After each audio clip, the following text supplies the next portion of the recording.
OPIA's Google Summer of Code 2021 Lightning Talks event. In this event, all the GSOC students selected for this year will be presenting their work and progress that they have done so far in the past 2 months.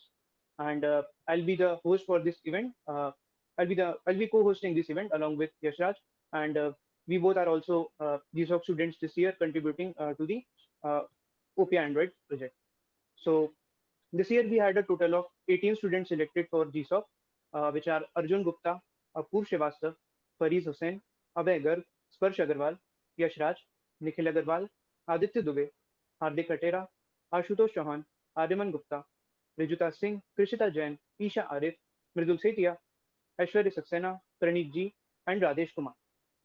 So it's going to be a fun event, and I hope you'll enjoy this event.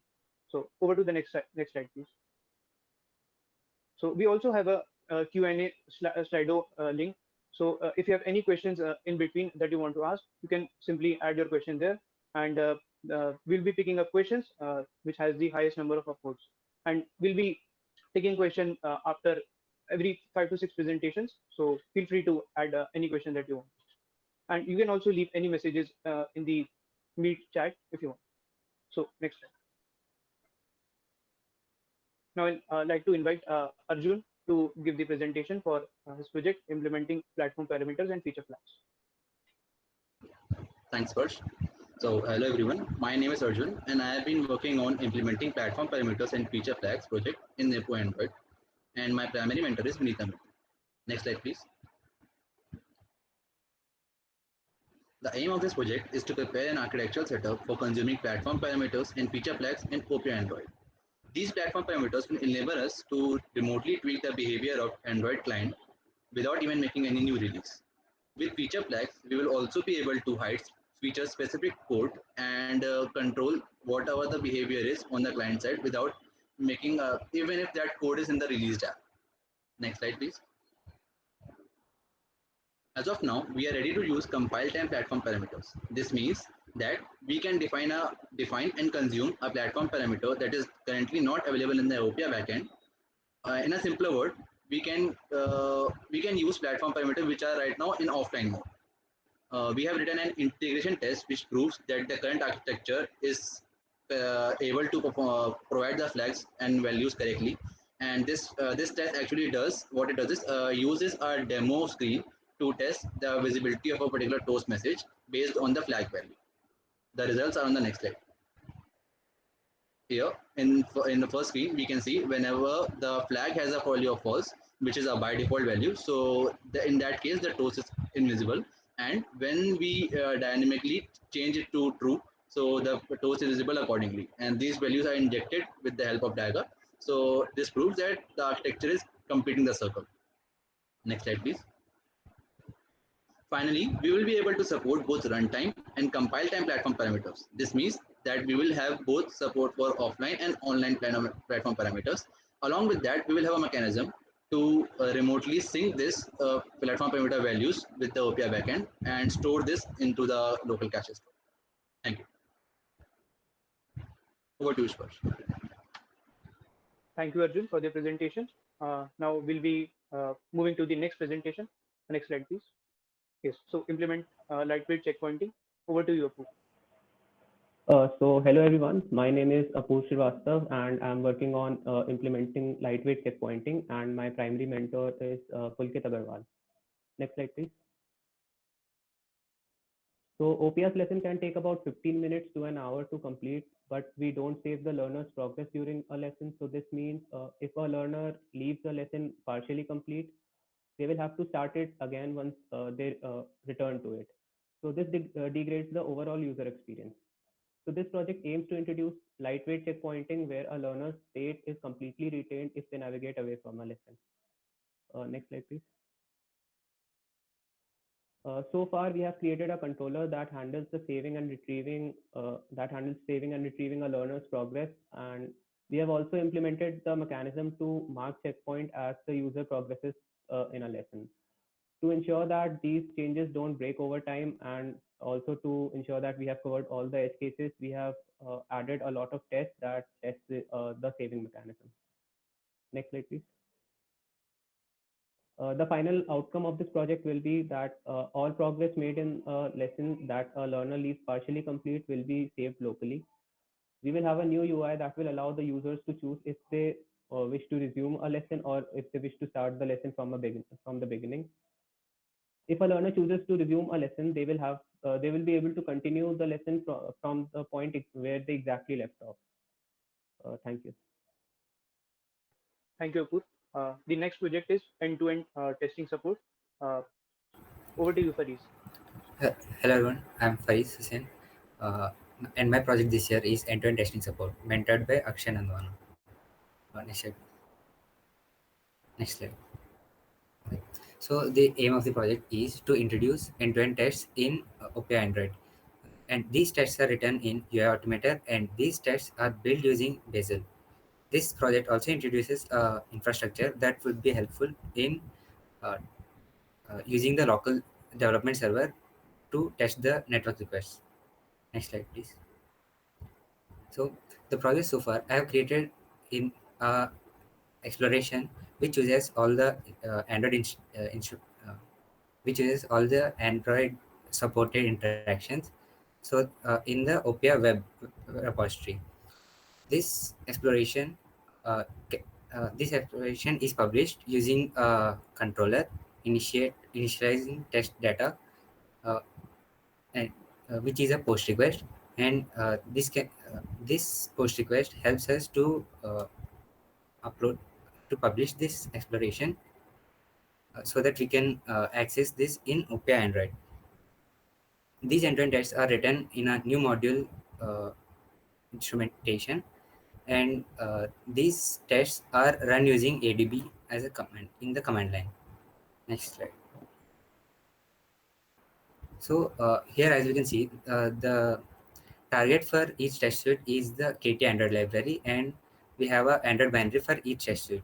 These two generate a test APK, which combined with the OPI APK, we run using the ADB AM shell command to run these tests. Next slide. So finally, we have exploration that can be tested for topic downloads, and we are able to write and run end-to-end tests in the Android repository, and we have created a separate test application component to for testing. Thank you. Thank you, Faris. Over to you, Smash. Now we'll be moving to Abhay, who is working on the introducing support for displaying copyright licenses in the OPI Android repository. Hi everyone. Spurge, can you confirm if I'm audible? Yes, Abhay, you're audible. Okay. So, hi everyone. My name is Abhay Garg. My GSOC project is introducing support for displaying copyright licenses, and my mentor is Rajat Talisra. Next slide, please. Okay. So the aim of the project is to attribute all the third-party Maven dependencies that are used to build OPI Android app along with their copyright licenses. To achieve this, we create a Kotlin script that generates a list of third-party Maven dependencies with the help of Bazel query. And we then create another Kotlin script that extracts the license text for these dependencies from their POM files and also write these dependencies and their license text as string resources in a values XML file. We then hook up a UI that displays the list of dependencies and their license text in the OPI Android app. And we also need to introduce some CI checks to ensure that the list of dependencies generated from the first Kotlin script is always up to date, and the actual license text never get checked into the code base. Next slide, please. Okay, so now let's talk about progress made so far. We now have a Kotlin script in our code base that generates the list of third-party Maven dependencies with the help of Bazel query. And for the rest of the tasks, PRs have been created and they are in their final review stage. Next slide, please. So let's talk about the final outcome of the project. So as a final outcome of the project, we'll have a new UI that will look like, next slide, please. So the UI will look like this. We display a list of dependencies in the UI, And upon clicking on one of the items of the dependencies list, we see a list of copyright licenses corresponding to that particular dependency. And upon clicking on one of the license item, we actually see the final license text. Next slide, please. Other than the new UI, the developers will now have to take some additional steps after updating any Maven dependencies in the code base. Contributors would now require to run the Kotlin script after updating the to update the list of Maven dependencies after they make any changes in versions.basel file of our code base. We'll also integrate two script is always up to date, and the actual license text never get checked into code base. That's all. Thank you. Thanks, Abhay. So, this one is the project that I've been working on from the past 2 months, and the mentor for my project is Ben Henning. So, let me tell you in brief about my project. Next slide, please. So, first of all, let me give you a basic idea of what static analysis is. So, static analysis is basically analyzing the code without compiling or running it. So we don't compile the code, we don't run the code. Then also we are aware of the errors that the code has. The errors can be anything, like the code is missing some documentation, or the code uses some prohibited import that we don't want the developers to use because the particular library has some issues with it. Or suppose if someone writes some code and forgets to add a test for it, then also we don't want this scenario to happen. We want that the code, all the code in the code base should be properly documented, should be integrated with the proper testing, and there shouldn't be any prohibited libraries or patterns or file contents. And there are many more things which I'll be uh, explaining in detail. So currently, the status of Opia Android repository is that we do have static analysis checks present, but they are mainly based on linting. So the main aim of this project was to develop some custom static analysis check so that we are able to ensure that the code which is being merged in the repository is well documented, well tested, and in parity with the in standard according to the proper coding conventions. So there are mainly 7 layers of checks that we aim to add through this project. The first one is adding support for generic regex-based prohibited pattern matching for file contents and naming patterns. Now, this might sound a bit confusing. So this is actually, suppose there's a support library, and we want that the developer should never use this library while writing the code. So in order to prevent that, we'll be adding some prohibited regex patterns in the script. So once someone pushes the code or initiates a PR, then our custom analysis check will take place, and it will search that if someone has used any prohibited import, uh, if the regex pattern has matched for a particular import. This is just an example of a prohibited file content matching pattern. In the similar way, we have the file naming pattern. So this is actually for when someone adds a file in the wrong directory or layer. Suppose if someone adds an activity to the domain layer, we don't want this phenomenon to happen. So we basically term this as prohibited file naming, because the path is actually prohibited. We don't want activities to be placed inside the domain layer. The another check that we want to add is based on the XML syntax validation. We want that all the XML files present in the OP Android repository are well formed. Well formed basically means that it is not syntactically broken. And the third check that we wanted to add was to ensure that all the activities are defined with accessibility labels. Now, to give a slight idea of what accessibility labels is, it's basically a label which is present on activities which helps the users who have some issues to make it accessible to each and every user who have some disability. So that whenever we are migrating to any new activity, then the talkback would announce the name of the activity or the new screen, so that the user can be aware that yes, he or she has migrated to a new screen. Next slide, please. As I've stated earlier, we want that all the code should have almost 100% test coverage. So in order to achieve this goal, we have added a check. We want to add a check to ensure that every Kotlin file has a corresponding test file present. So this will ensure that all the code is present with the corresponding testing code for that. And we do not miss any test file for any Kotlin file by chance. And the next check that we wanted to add was to ensure that all the Kotlin files are properly documented. We want that for every non-private declaration for member, a particular documentation must be present. If you're confused about KDoc, KDoc is nothing but the documentation that we do on a Kotlin file. It's known as KDoc. So we want that all non-private members or declaration must have a valid, must have a KDoc present. And the last check that we wanted to add was for the to-dos in the code base. We want that each and every to-do present in the code base should be correctly formatted. And not only this, but it should always correspond to an open issue. If it's not the case, then we want the check to fail, and we want to prevent that ill-formatted to-do to be added in the code base. So next slide, please. This is about how much we have progressed so far. We have successfully added and integrated these checks in the CI. CI is the CI is basically the GitHub actions that run when someone pushes pushes the code or initiates a pull request. So we have introduced generic regex based pattern matching on file name and file contents, and we have added check to ensure the XML syntax validation. Test file presence check is added. The label check for accessibility label check for the activities is integrated too, and the KDoc presence check is also integrated. Next slide. And this is how the final outcome will look like. Suppose you initiate a PR, then the PR will undergo through the custom static analysis checks that have been developed, which are, as you can see, regex pattern, XML syntax, test file. And from after this project, each and every PR is expected to undergo through a 7-layer static analysis check to ensure each and every convention that I've mentioned previously. So thereby making the static analysis of OP Android much more powerful than ever. Thank you.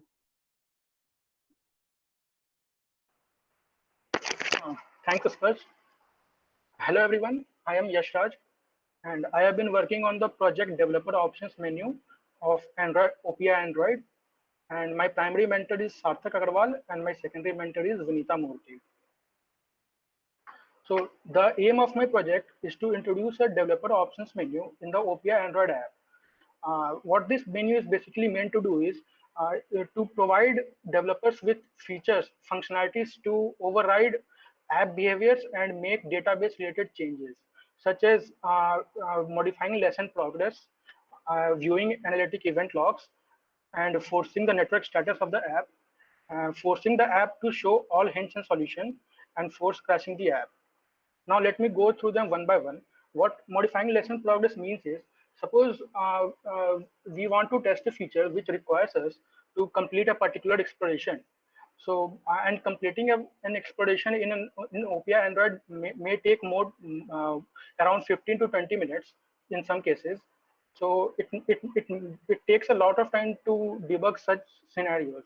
So using this feature, a developer can simply mark the exploration or a story or a topic completed with just a single 1 or 2 clicks. And the next feature is viewing the analytic event logs. What this basically does is it allows the developers to view the analytic event logs that have been reported in the app itself, so that we don't have to check the logcat every time we try to debug something. And the next feature is forcing the network status of the app.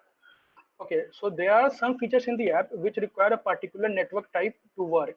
For example, in the OPI Android app, there is a feature for audio in an exploration. So that feature will only work when the app is connected to a network.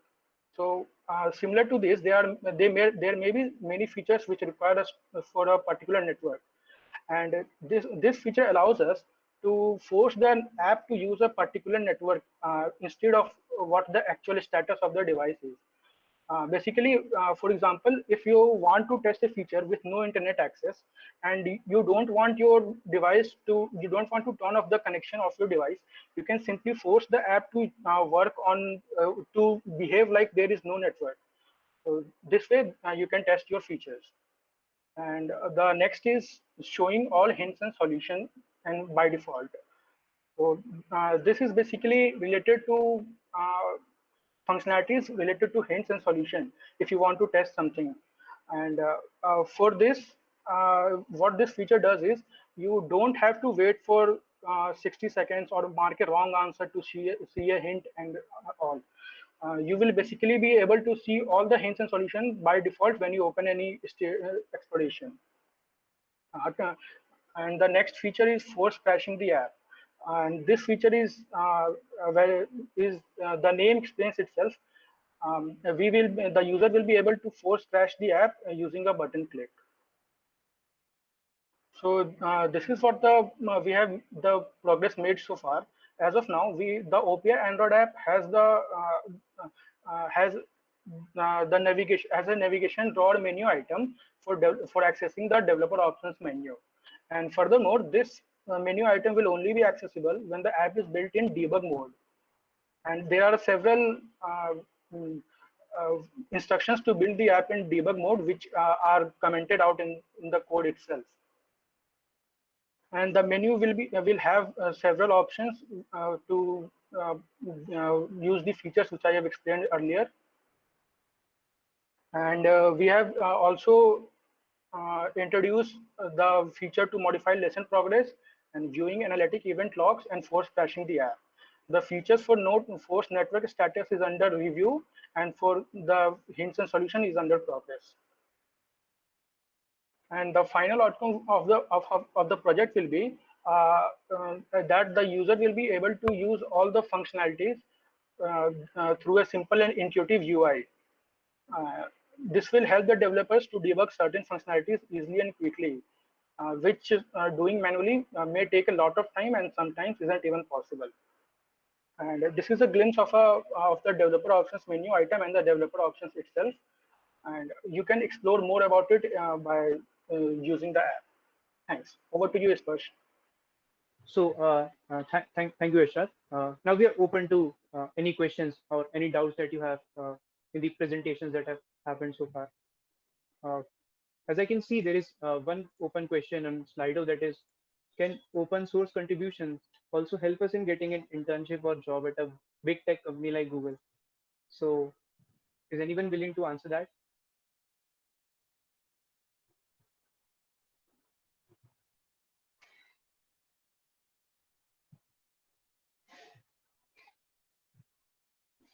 When would you like to take this one?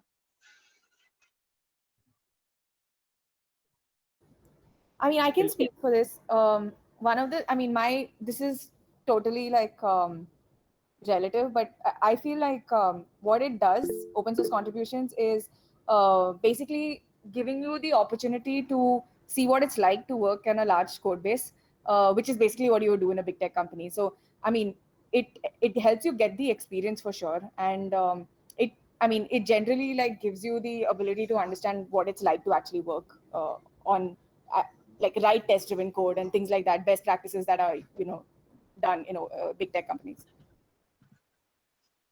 Thank you, Vinita. So are there any other questions or doubts?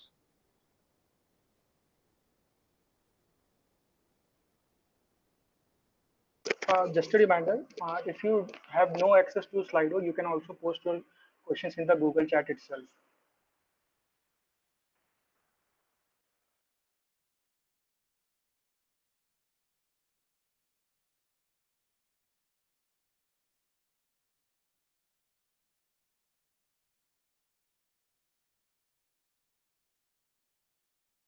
Sparsh, I think we can move forward. Okay, sure.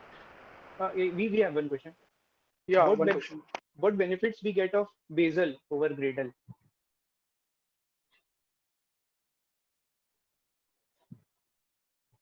So anyone would like to take this question? Abhay, Arjun, Paris, anyone of you?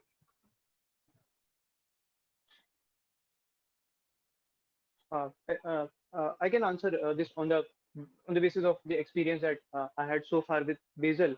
It's like managing the dependencies and everything with Bazel is actually much simpler than Gradle, and also I think it's it's much faster than Gradle.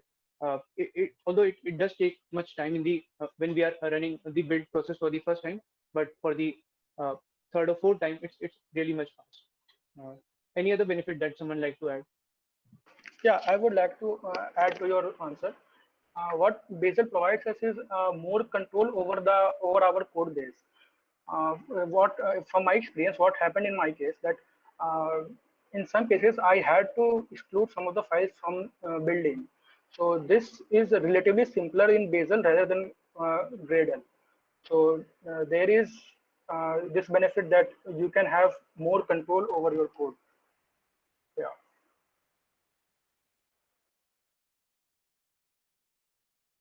Okay, so there are no more questions. Let us move forward on the next project, that is implement schema validation for handler params. Over to you, Nikhil. Yeah. Hello everyone. My name is Nikhil and I'm mentored by Rohit. Nikhil, I think your voice is little low. Okay. So now I'm audible, right? Yeah, you are audible. Okay. So yeah, repeating once again. Hello everyone. I am Nikhil and I'm mentored by Rohit. So yeah, next slide please. My project.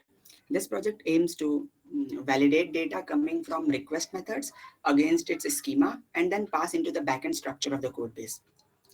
This validation requires a framework which validates all types of data, including some of the complex ones like lists and decks, in a unified way.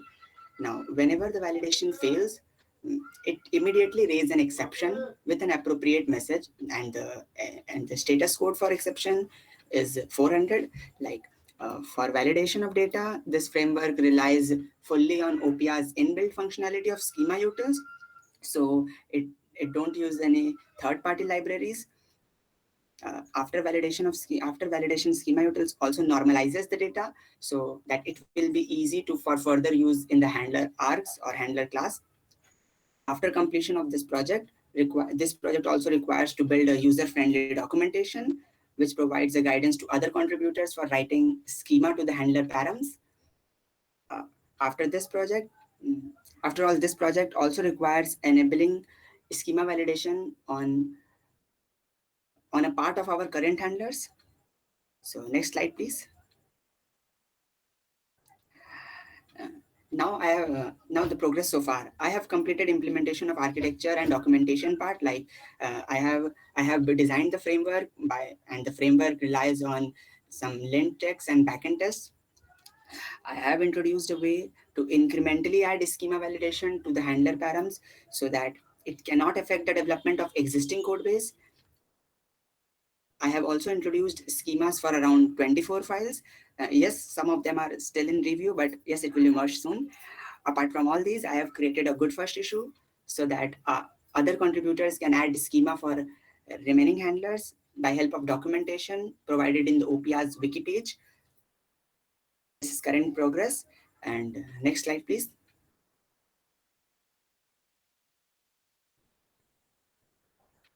Now, the final outcome. This project provides a unified way to parse and validate and normalize handler argument by help of schema validation framework before reaching the class in the backend structure.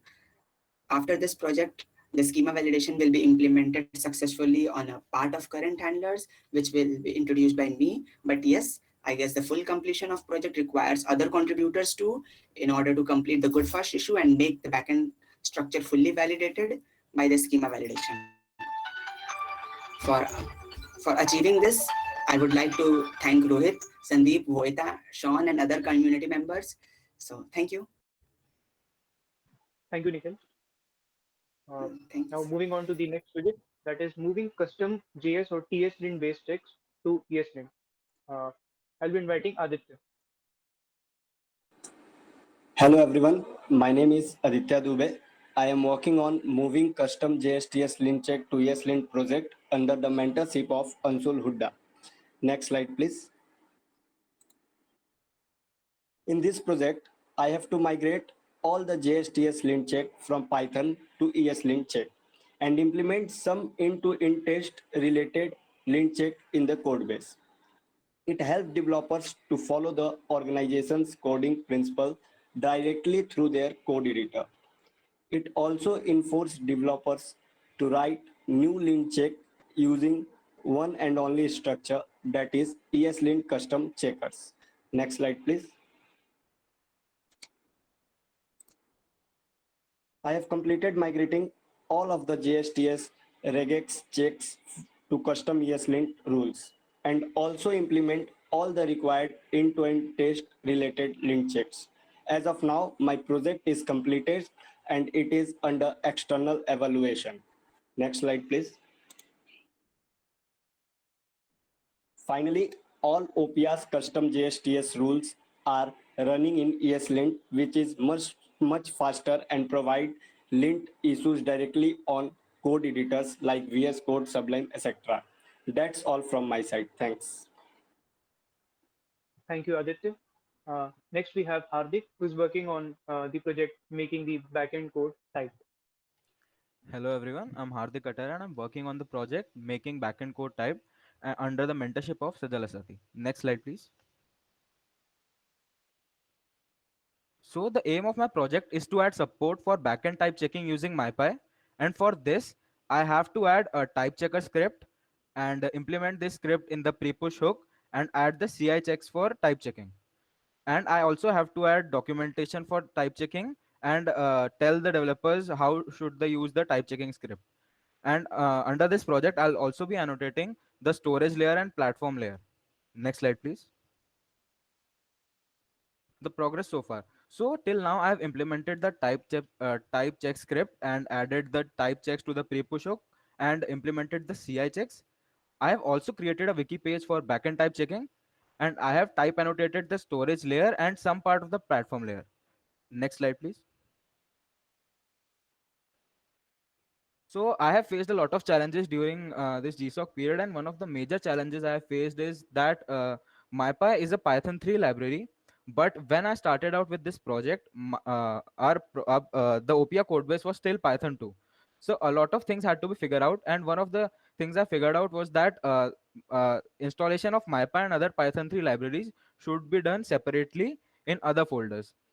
Another challenge I faced was that a lot of popular libraries do not have stubs available either in their installation packages or or they are not available on GitHub or something. So I wrote stubs for them, and I wrote stubs for only methods and classes which we use. Next slide, please. So the final outcome of the project, we'll have a code base that supports backend type checking. This will help in catching bugs during the development itself and will make the code more readable. And the storage layer and the platform layer will be type annotated. Thank you. Over to you, Sparsh. Thank you, Hardik. Next, we have Aryaman, who is working on the project improving exploration safe flow. You can begin, Aryaman. Yeah, thanks, Spurs. Hi, am I audible? Yes, you are. Yeah, cool. So, myself, Arman Gupta, and my project is improving exploration safe flow, and my mentors are Kevin and Eric. So let's start. Next slide, please. So in the past, many creators had faced issues regarding losing changes in case of flaky connections or when some other collaborator had updated the exploration they were working on. So in these cases, they used to lose all the changes that were not saved or all the changes that were in their draft. So my project basically fixes this problem to a great extent. The first part of my project allows multiple collaborators to make simultaneous edits to the exploration. The second half enables the offline editing of the exploration so that any creator does not lose changes or can continue working when they have a flaky connection. Next slide, please. Yeah. So as of now, in the first part, multiple creators, collaborators can make simultaneous edits to the exploration. So before auto-saving any change to a draft, we check whether the change made is unrelated to the existing edits that had been committed since the last draft was started. If yes, then the changes get saved, and if conflicts, then the discard changes model appears, where we show the changes the user is going to lose, and we give them an option to export those changes for the future references. So let's explain this with an example. If two collaborators are working on the same exploration, and the first one makes some changes in the first state, which doesn't affect the second state and saves it. And the second user is making some changes in the second state while being on the version from where both the users started making changes. Then in this case, the second user's changes will be saved and its exploration will automatically update, including both the first and second user's changes. Next slide, please. In the second half of my project, as for now, we preload all the components, models, and images used in Exploration Editor. So we do this because if any user suddenly goes offline, then they can still open all the models and with all the thumbnails and images included in that model. Also, the user will now get notified when they are offline and online, and their program and if they're on offline, then their changes will be saved locally and will be pushed later on when they are reconnected. The second point, PR is very close to merging, and the user will be able to use this in few days. Next slide, please. Yeah. So, Sparsh, isn't the video included? Like I included the video here. I think Just a might minute, have. I will. Okay. Sorry. No, like there were two videos. Actually, I think we have only one video which is on this slide. No, okay. There were I included it later on. Like I included two videos. No problem. So the final outcome of the first part is what I have discussed so far. Like the users will be able to make simultaneous exploration, and in case of conflict, they will be given an option to export the changes they are going to lose, and that will help avoiding losing so many changes at a time. Next slide, please. And secondly, the creators will not lose the changes in case of glitch connection. I can show you the demo for this thing, maybe. Can you play this video? Yeah, open drive. It will open, just open up.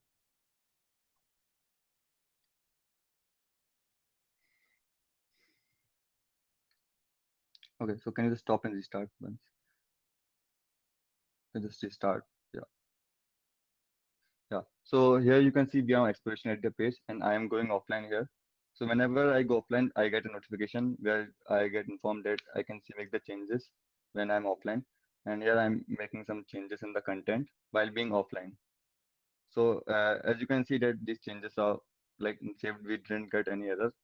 And when we go online again, I get again notified and my changes are updated in the draft. As you can see, count increased to 1 and I can make changes to my draft. And I can make changes, save the changes of the draft. So this was from my side. Now creators will not lose their progress as often they used to. Now we hope for better collaboration. Cool, thanks. Thank you, Arivan. Uh, the next project is of integrating the OPR block with OPR.org, and we have Rijuta working on it. So, Rijuta, you can begin. Thanks, Sparsh. Hi, everyone. I am Rijuta, and I am mentored by Prayush on my project integrating the OPR blog with OPR.organization. Through next slide, please. Coming to the introduction of my project, currently we write and publish our blog posts on a website called Medium. Through this project, we aim to integrate the blogging interface directly on our organizations. So our members and contributors can directly use our website to publish blog posts. Next slide, please.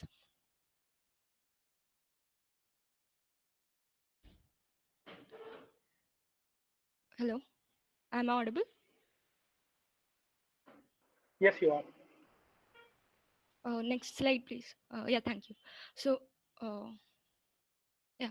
So coming to progress so far, all the backend required for storing data and maintaining its quality like services, domain layer, and validators were done completely and merged with develop in the last milestone. And the blog dashboard front end will be completed and will be ready for using after this milestone. Next slide, please.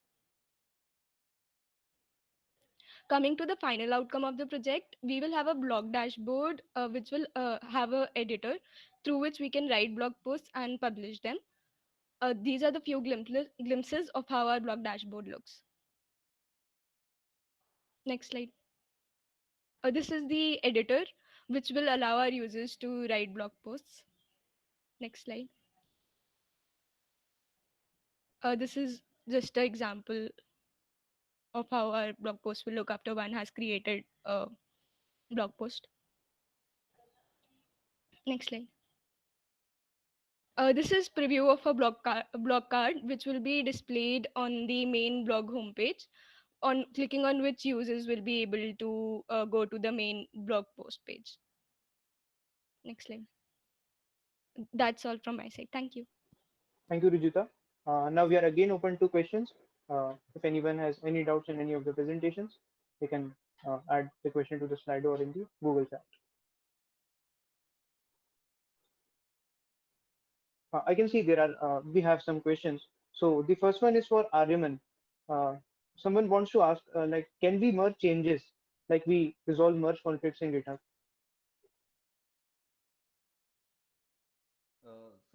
No, we are not handling the merge conflicts as of now. We are just informing the user that they are going to lose changes. But after this project, like they will not lose so many changes. They will lose most probably one or two changes at a time. So that's not a like we are not merging changes as of now. But yeah, we can do that in future versions of this project, maybe. And there is also another question. Are there any plans to add a banner to say that user is offline along with the toast? This way, if the user misses the toast, they'll know they are offline. Oh, so like banner as of the server error, are they talking about? I think Like the vendor, yeah. Okay, so no, yeah. Like initially, I thought of adding a banner also. Like yeah, but we can do this. The PR is not merged yet. I'll try to do this thing before the milestone one. We can do this thing, but it will just look like repetitive. And I'll discuss this with the mentors, and we'll try to do this thing if possible. we also have one more question. I'm not sure for Yeah, which project. it's for me, I guess. Okay. Will users know if someone else is also editing the exploration? No, like the users will not know like if someone else is working on the exploration or not. We have just improved the improved the system to avoid losing so many changes at a time. And if the changes are not conflicting, like initially the users, if the changes were in totally different aspects of the exploration, then also the user used to lose the changes. So we are avoiding that. If the users are working on two different things in an exploration, maybe two different states or two different fields, then the changes will get merged, and they will not lose those changes.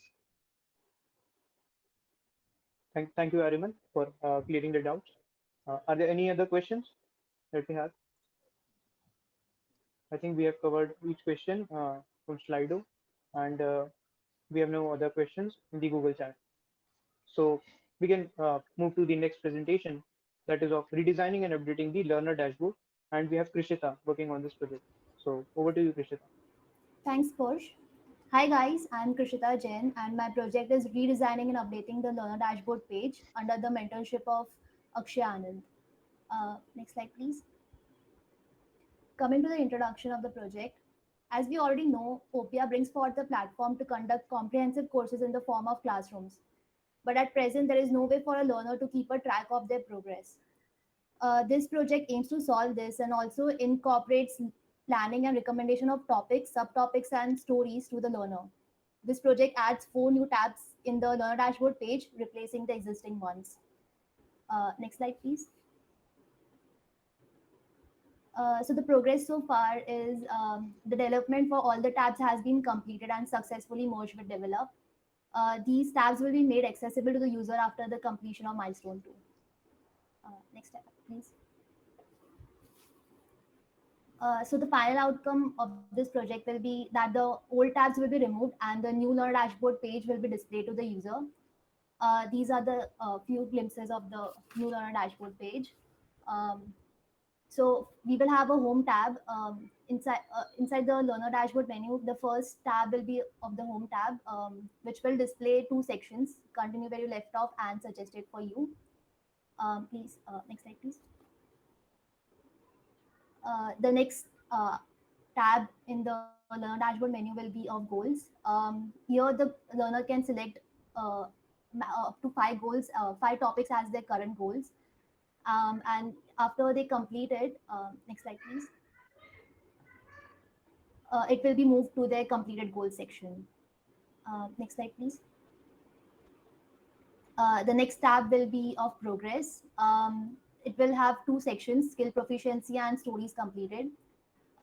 The skill proficiency section will display all the topics that the user can achieve their mastery in. And next slide please. And the stories completed will display all the stories that the user has completed till now. Next slide please. Currently we have in progress, completed and play later tabs, 3 separate tabs in the learner dashboard page. These 3 tabs will be replaced by a single tab, the community lessons tab, which will display in progress, completed. Next slide please. Play later and the subscriptions tab, section inside this tab. That's it for now. Thanks. Over to you, Sparsh. Thank you, Krishita.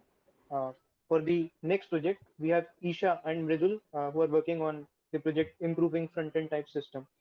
So you can begin. Hi everyone, I am Isha Arif and I'll be talking with Mridul. We worked on the joint project of improving front-end type system. Our primary mentors were Wasik and Srizan, who helped us throughout the project. Mridul will take over and explain about the project further, so you can go to the next slide, please. So, hi everyone, I'm Mridul. Starting with the introduction of our project, strict is basically a TypeScript compiler option which turns on a set of stricter type rules like no implicit any, no implicit this, stricter property initialization, etc. So OPO uses Angular for front end with TypeScript as its primary language, and the code base fully does not pass the strict rules at present.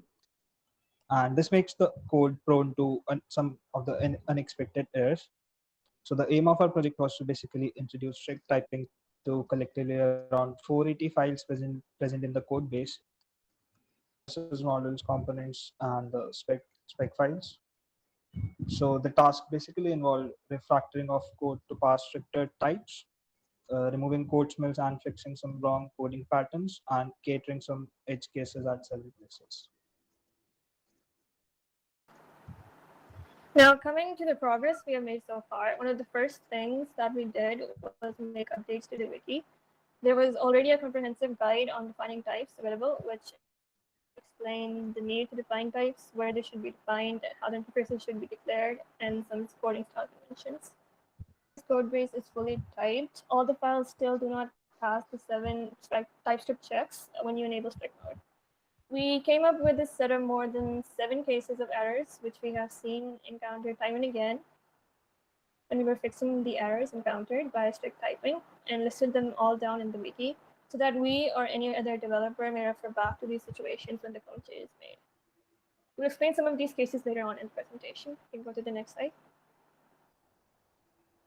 So in addition to the updation of the wiki, list with around 650 plus files sorted in topological order with the number of dependencies was provided at the start of GSOC. So we covered around 400 plus files from the list, and over 700 plus errors were fixed from these files. Next slide, please. We would like to explain and bring to light some of the errors that we have seen occur and how we best think they can be avoided. The first most recurring error we have seen is on uninitialized properties, since when working with Angular, one of the practices is to initialize with properties using Angular lifecycle hooks. So they do get initialized, but the compiler can figure it out. To bypass this, non-null assertion should be done. Now, non-null assertion, or the exclamation mark that you can see, it is used to assert that the operand is non-null and it is non-undefined. Checker is unable to conclude the same fact as we have stated before. The other practices that should be followed is to ensure that all the properties declared have a specific type associated with them. And if a specific type does not exist, then declare an interface for that type and use it instead. Next slide, please. We can also throw errors at appropriate places. For example, in the images shown below, get element by ID here could return a null value if the argument provided is not correct. So in such cases, the code will behave in an unpredictable way and throw different errors. So it would be an error ourselves and add the unit test for the same. Next slide, please. Coming to unit tests, this is something that a lot of files had and is very easy to fix. The properties declared should not be initialized with null. Leave them as is since they are injected as your specific types later, and it won't be a problem. Next slide. And we have to use typecasting as much as possible. So here, as you can see, that the variable had a type of any before it was provided as a parameter to the create function. So the function create expects a particular type of parameter. So we'll have to typecast it as shown. Next slide, please. We highly recommend using some of these practices since avoiding these errors and enabling strict mode would definitely help increase the quality of the code. Also, it will make the code more self-documenting with all the interfaces and types declared for each property. It will also solve a lot of runtime errors since the edge cases would have been catered for. Next slide. So the final outcomes also. With the PRs merged, more than around 480 individual files in the code base will have been updated to be strictly typed and pass these script type rules. And 35 plus directories will have strict mode enabled by default. Added to these directories will have TypeScript mode enabled, and the added files would also need to pass the strict type checks. Over to you, Sparsh. Thank you, Isha and Mridul. Now we'll proceed to the next project, that is of Angular migration, and Ashutosh Chauhan is working on that project. So Ashutosh, oh, I think he has some problem right now.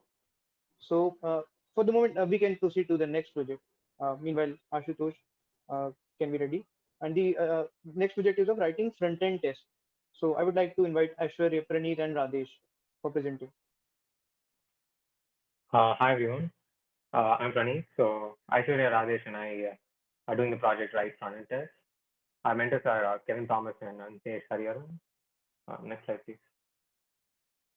The aim of the project is to add front-end tests for like all the components, directives, and services in the OPR repository. So basically, a good front-end test aims to like prevent regression. It should also act as like a documentation for developers and ensures that the quality of code is maintained and provide a better bug-free experience for our users. Next slide. So, so for the next few slides, I'll show the progress we've made over the past few months. So we can see this is the image that was at the beginning of GSOC. So only 30,000 statements were covered by around 4,500 front-end tests. So in other words, like 74% of the code base was covered by front-end tests. Next slide, please. So over the past few months, we've added around 2,000 front-end tests and increased the coverage to 3,900 lines.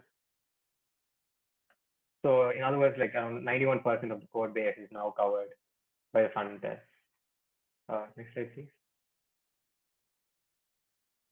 So here are some essential tips you might need when writing front-end tests.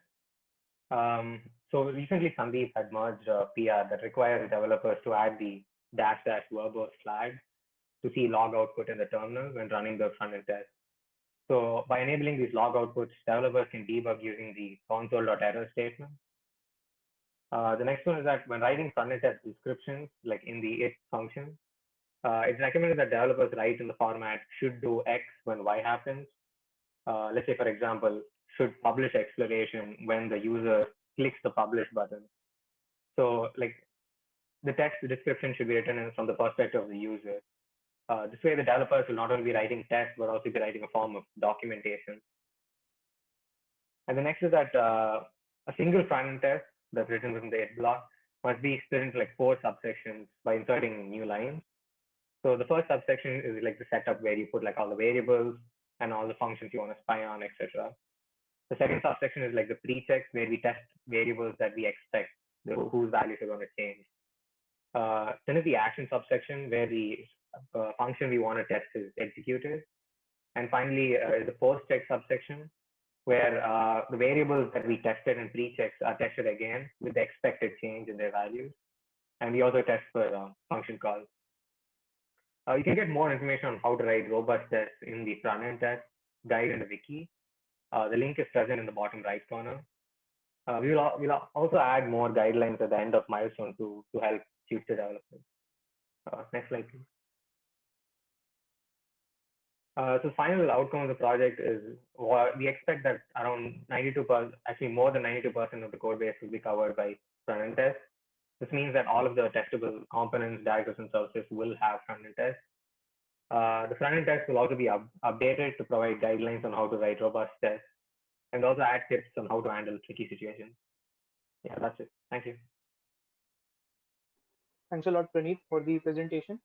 So Ashutosh is having some trouble regarding joining the meet. So I think, yeah, oh, I see, he's ready. So Keshav, can you please, yeah. So Yeah. Ashutosh, you can begin. Yeah. Hi everyone. Sorry for the interruption. My name is Ashutosh Chauhan. I'm working on Angular migration project. My mentors are Srijal Reddy and Nitesh Hariharan. Next slide, please. The aim of my project is to introduce Angular router in the code base and migrate 25 pages to it. My project also includes migrating 6 pages to Angular and some directives. You can find the list of pages in the slide. So at present, when we switch from one page to another, a new Angular application is bootstrapped and all libraries are reloaded into the browser. This leads to slow navigation between pages and downloaded again and again. So this can be issue for users with slow internet speeds. By introducing the Angular router, we only download the unique modules which are required for the new page. The libraries and the Angular application itself is shared throughout the pages. As a result, the end users will experience very fast switching between pages. Next slide, please. Hello.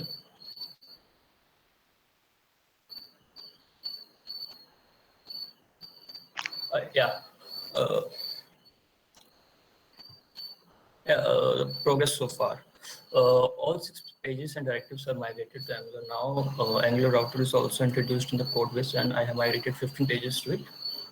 And the PR is up for migrating the last 10. I'm hoping I will be able to merge it by the end of this week. Next slide, please.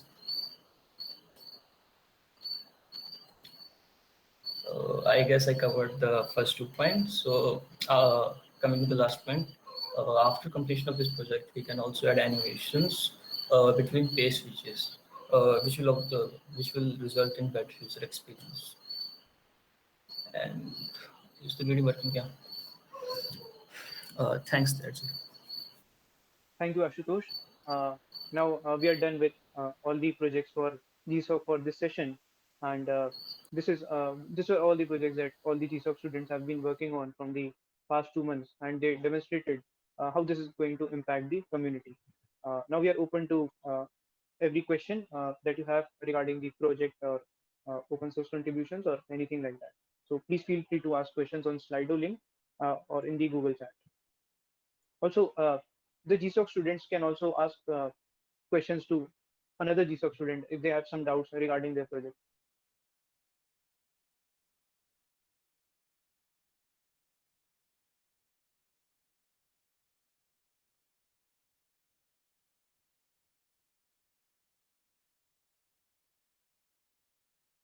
I think we have a question.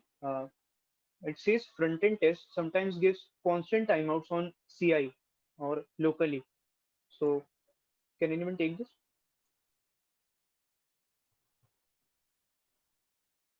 Timeouts, as in, I'm not sure whether we faced timeouts before, but I guess you're talking about the memory issue where I think the node memory runs out. Yeah, we're currently looking at it and we'll fix it soon. I think we can do this by simply increasing the memory. We might also have plans to split it into shards, like how it's done with backend tests. But yeah, we'll take a look at it and properly fix it. Okay, thank you, Praneeth. Another question is any ideas or suggestions for next year's GSOC applicants contributing to the OPI Android project?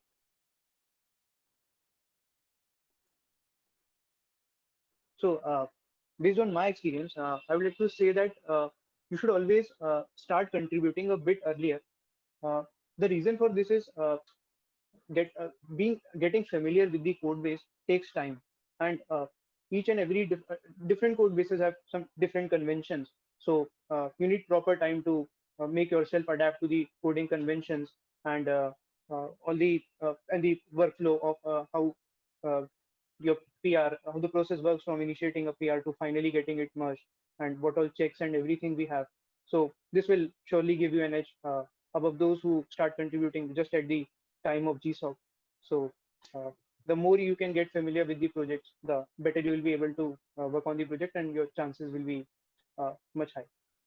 Anyone else would like to add any other point for this?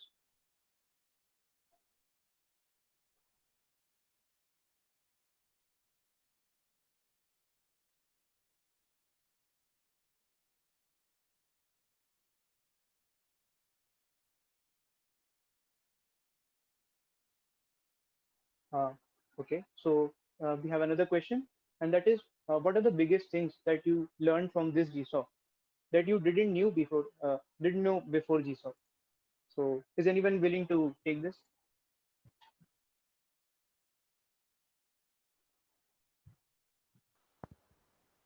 Um, One of the major points I learned through my GSOC is earlier what I used to think was that Python 2 and Python 3 were pretty similar, and it's there is not much difference. But when I actually got into doing my project, so the thing here was that the uh, library I was going to use was a Python 3 library, and our code base was Python 2 then.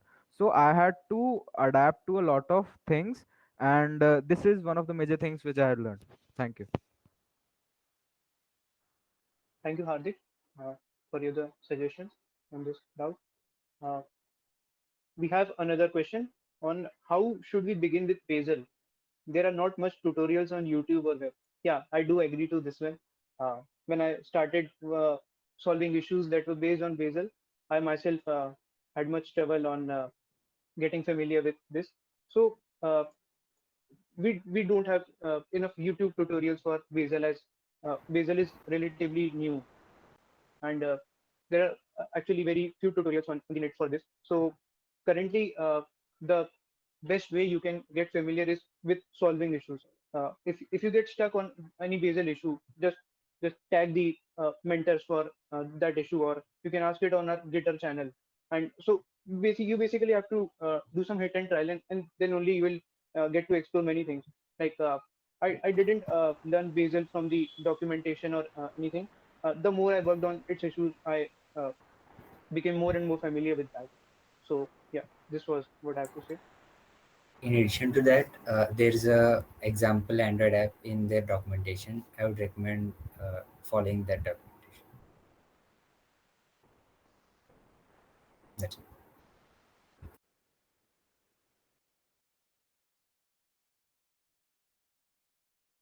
We have one more question, and that is, what are the next features, or maybe it can be ideas that you can suggest, that is OPI looking for in the next GSOC? So I think we can answer this based on the future work items for our project, or maybe any other project. So everyone, please feel free to answer this.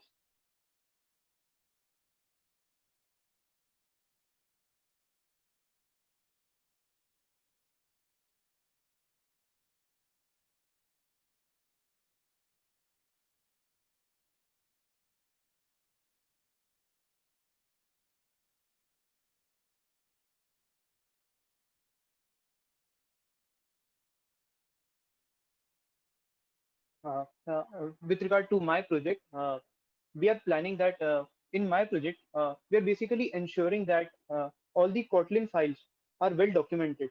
We are ensuring that each and every non-private declaration is having a KDoc or not. But we are actually not validating that whether it has the correct formatting or not. So although it has although it has a KDoc, but we are not sure if it is properly formatted or not. So one future work of my project is to actually validate the KDocs present. My project is ensuring the presence of KDocs, and the future work item will be to validate that it's present and it's also as per the correct format that we have in the OP Android repository. And for that, I think we have to develop a custom parser for parsing the KDocs, and that will that will be quite an interesting project to work on, because it will involve developing a custom parser for this.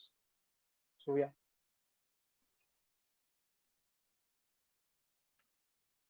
At the beginning of the year, usually we have like a meeting where each team tells what they've worked on for the past year and what they will be working on in the next year. That way you'll have an idea on like all the ongoing projects and what might be the GSOC project. And it's better to get an idea what actually what team interests you, or what project a specific team is working on interests you, and then choose the project. Yeah, so keep an eye out. I think next year around January we'll have a meeting with what we'll be doing for 2022.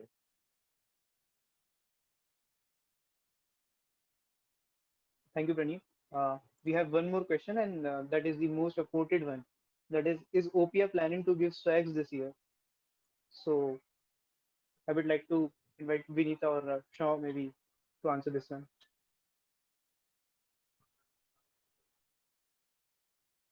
Sean, what do you think?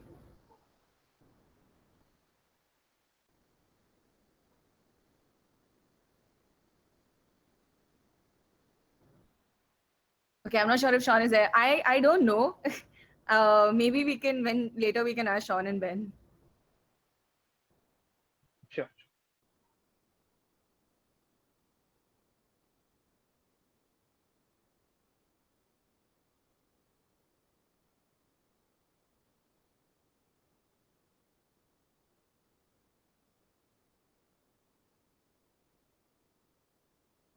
And we have another upvoted question, the second most upvoted question.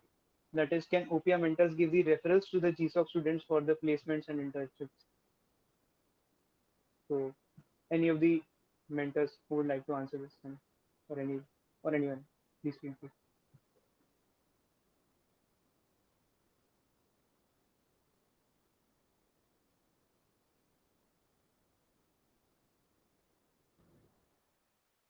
So I mean, it depends, I guess. If like mentors can give at their companies if they want to. So yeah, I mean, it's not that it's not possible. Yeah. Thank you, Vinita.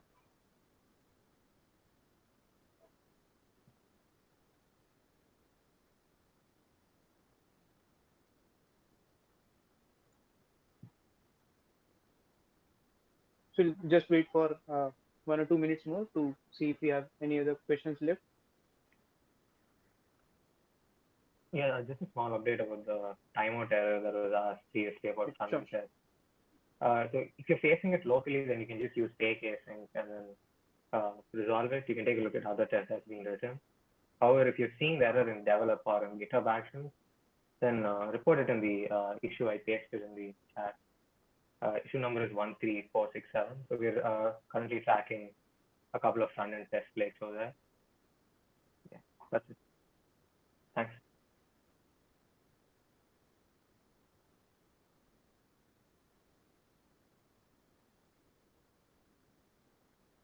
Actually, I have one question for Arjun. Arjun, can you please explain what does feature flag exactly mean? I'm basically confused with the term. Okay, so in simple terms, platform parameter is something which is able to determine a particular behavior of an if-else statement. But just in case you have a boolean value out of that platform parameter, so it can be used as a feature flag. And like feature flag, for example, you can see where like some days whenever you're using a particular app on a certain day, you are using a screen and seeing it normally. On any other day, you may find that without any updation, you get a different UI or element or some tweaking behavior over that, which seems like there is an update, but there's actually no update from your side. You didn't push a update button on Play Store. So that's something which can be controlled with the help of feature flags. So they literally hide a feature inside an Apex block so that you can toggle it on and on based on like some parameters like any analytics or any pre-planned strategy to first of all release in certain regions, get the analytics out of that, and if it is good, then we will proceed further. So these kind of things are used in our large scale applications. So that's a feature flag. Thank you, Arjun. Also, I have another question for Abhay. So, Abhay, your project involves displaying the copyright licenses. So, can you please explain how you are handling the case when we don't get a license for a particular dependency? I mean, what do we do in that case? Okay, so for example, if we do not, if the script does not find any license for a particular dependency, then we have to manually update our text proto file, and to make it easier, what we have done is if we update any one dependency, for example, let's say 5 dependencies have a same license, so you will only require to update the first dependency that has some A license, and it will automatically update all other dependencies that have the same license. Thanks a lot. Thank you.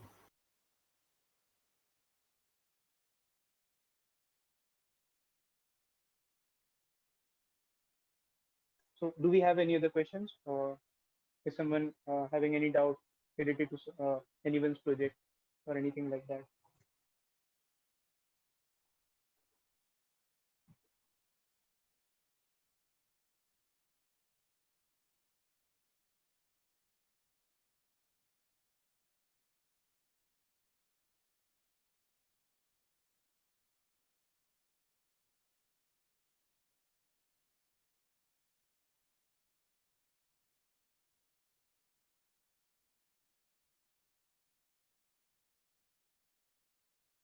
So I think we have covered all the questions, all the pending questions on Slido, and I don't see any question in the Google chat too. So I think yes, we can wrap this event now. Uh, Thanks a lot to everyone for attending this event, and uh, uh, we would really love to hear your feedback on this event. We'll also be circulating the link to this form in the Google groups and the Greater channels. So please feel free to give the feedback for this event. Thanks a lot. Thank you, Sparsh and Yash, for organizing this whole thing. Thank you. Thank you.